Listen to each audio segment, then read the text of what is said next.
சுல்தான் அமீர், கோவை மாவட்ட அனைத்து ஜமாத்துகள், இஸ்லாமிய இயக்கங்கள், அரசியல் கட்சியினுடைய கூட்டமைப்பினுடைய தலைமை ஒருங்கிணைப்பாளர்.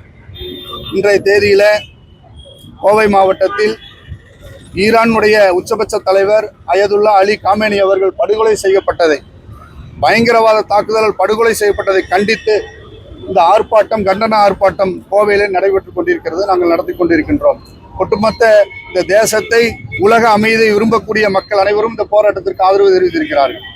ஒரு மனிதர், எந்த நீதி தர்மங்களை பின்பற்றாத ஒரு வியாபாரி ஒரு நாட்டினுடைய அதிபரானால் என்ன நடக்கும் என்பதற்கு நிகழ்கால உதாரணமாக டொனால்ட் ட்ரம்ப் இருக்கிறார்கள்.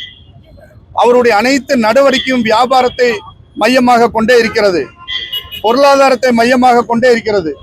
ஈரானுடைய அந்த எண்ணெய் வளத்தை சுரண்டுவதற்காக உலகத்தில் இருக்கக்கூடிய அனைத்து மக்களிடம் பொய்யான ஒரு செய்தியை சொல்லி, ஈரான் தேசத்தில் அணு ஆயுதம் இருக்கிறது என்கிற பொய்யான செய்தியை சொல்லி இன்று அந்த தேசத்தை சுடுகாடாக மாற்றிக்கொண்டிருக்கிறார்கள்.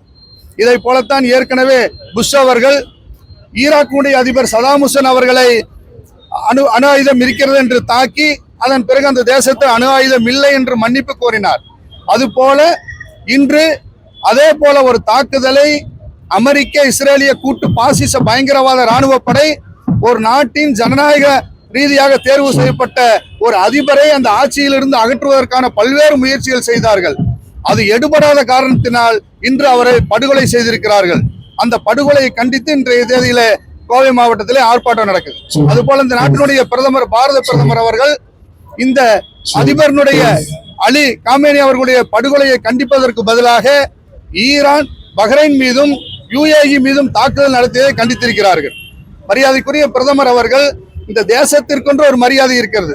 இது காந்திய தேசம், நேருவின் தேசம், ஜனநாயக தேசம்.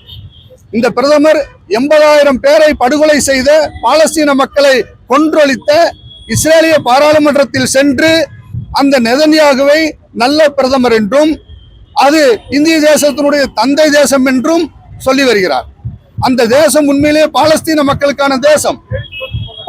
பாலஸ்தீன மக்களுக்கு உரிமையான இந்த தேசத்தை ஆக்கிரமிப்பு செய்திருக்கிற நெதன்யாகு யூத கூட்டத்தை ஒரு நல்ல அதிபர் என்று சொல்லி அவரிடமிருந்து ஒரு உயரிய விருதை பெற்று வந்திருக்கிறார். மரியாதைக்குரிய பிரதமர் அவர்கள் உடனடியாக அந்த இஸ்ரேல் நாட்டிலிருந்து பெற்றிருக்கிற விருதை திருப்பி அளிக்க வேண்டும் என்று இந்த நேரத்தில் நாங்கள் பதிவு செய்கின்றோம்.